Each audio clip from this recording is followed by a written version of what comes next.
অনেকদিন পর আজকে আমি আর আমার আব্বু একসাথে বেরোইছি। গতকাল থেকে তো আব্বুর মাথা ব্যথা তুলে দিয়েছে আমি কথা বলে বলে। তো আজকে আব্বু আমাকে কিছু কেনাকাটা করে দিবে আর তার সাথে ব্যাংকে আমাদের একটু কাজ আছে।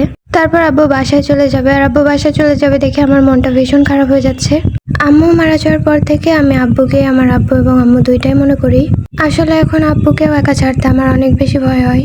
তো যাই হোক, আমরা ব্যাংকে চলে আসছি আর এখানে এসে যা ঘটলো তো অস্বাভাবিক।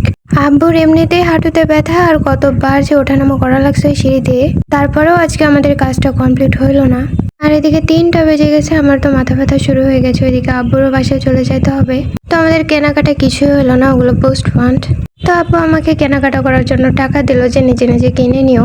আর এই শপিং বিষয়ে আমি অদক্ষ, আমি কেনাকাটা করতে পারি না, মানুষ আমাকে সহজেই ঠকায়। তো যাই হোক, আব্বু আমাকে একটা রিক্সায় উঠাই দিল আর দিয়ে আব্বু আরেকটা রিক্সা নিয়ে চলে গেল। এইখান থেকে আমার আর আব্বুর রাস্তা আলাদা হয়ে গেল। আব্বু চলে যাওয়াতে সত্যি বলতে আমার ভীষণ মন খারাপ হয়ে গেছে। তো যাই হোক, তোমরা ভালো থাকো, আল্লাহ হাফেজ।